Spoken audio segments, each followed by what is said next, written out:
2026 ബാംഗ്ലൂരിൽ സെൻറ് ജോൺസിൽ വെച്ച് നടക്കുന്നതായ salvation run എന്ന പ്രോഗ്രാമിലേക്ക് എൻ്റെ സഹോദരി സഹോദരന്മാരെ ഒരുമിച്ച് ഞാൻ സ്വാഗതം ചെയ്യുന്നു.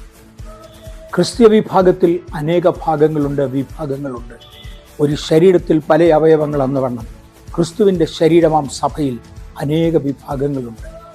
അവയ്ക്കൊന്നും സ്ഥാനഭേദം കൂടാതെ ഒരു ശരീരത്തിൻ്റെ ഭാഗമായിരിക്കുന്നത് പോലെ നാം ഒരുമിച്ച് കർത്താവിന് വേണ്ടി ഓടുവാൻ രക്ഷയുടെ അനുഭവമുള്ള എല്ലാവരെയും ഞാൻ കർത്താവിലേക്ക് ക്ഷണിക്കുന്നു. ഒരു പ്രാവശ്യം കൂടെ നമുക്ക് ഒരുമിച്ച് കൂടുവാൻ ബാംഗ്ലൂരിൽ ഒരവസരമുള്ളത് ഉപയോഗിപ്പാൻ ഞാൻ ഓരോ വ്യക്തികളോടും അപേക്ഷിക്കട്ടെ.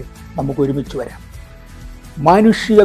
മനുഷ്യവിഭാഗം തന്നെ ശാപത്തിന് അധീനമായി, പാപത്തിന് അധീനമായി. ആദാമെന്ന ഏകന്റെ പാപത്താൽ എല്ലാവരും പാപികളായി തീർന്നു.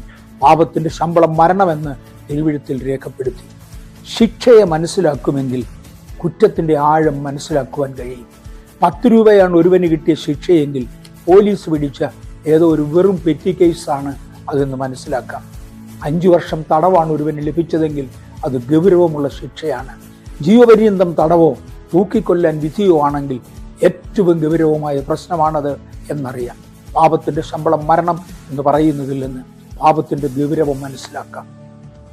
പാപമില്ലാത്ത രക്തം ചൊരിയുവാൻ മറ്റാർക്കും കഴിയാതെ ഇരുന്നപ്പോൾ ദൈവം തൻ്റെ പുത്രനാകുന്ന ക്രിസ്തുവിനെ ഭൂമിയിലേക്ക് അയക്കുകയും മനുഷ്യൻ്റെ ഇഷ്ടത്താലല്ല, ജഡത്തിൻ്റെ ഇഷ്ടത്താലല്ല, പരിശുദ്ധാത്മാവിനാൽ കന്യകമറിയാമിലൂടെ വചനം ജഡമായി ഉരുത്തിരിഞ്ഞ നസ്രയനാകുന്ന യേശു പാപമില്ലാത്തവൻ, തൻ്റെ തലമുറയിൽ നിന്നുകൊണ്ട് നിങ്ങളിൽ ആരെനിക്ക് പാപത്തെക്കുറിച്ച് ബോധം വരുത്തും എന്ന് പരസ്യമായി വിളിച്ചു ചോദിച്ചവൻ, തൻ്റെ രക്തം കാൽവറിയിൽ ചിന്തി മാനവവർഗത്തിനു വേണ്ടി ഒരുക്കിയ രക്ഷയെ വിശ്വാസത്താൽ അംഗീകരിച്ച് ആ വിശ്വാസം ഏറ്റുപറഞ്ഞവരെ രക്ഷിക്കപ്പെട്ടവർ എന്ന് പൊതുവെ വിളിക്കുന്നു.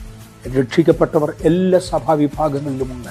രക്ഷിക്കപ്പെട്ടവർക്കൊന്ന് ഒരുമിച്ച് കൂടുവാൻ ഈ വർഷം മാർച്ച് മാസം വീണ്ടും നമുക്ക് ഒരുമിച്ച് ഉപയോഗിക്കാം. വരിക, നമുക്ക് ഒരുമിച്ച് കാണാം. കർത്താവ് നമ്മെ അനുഗ്രഹിക്കാം.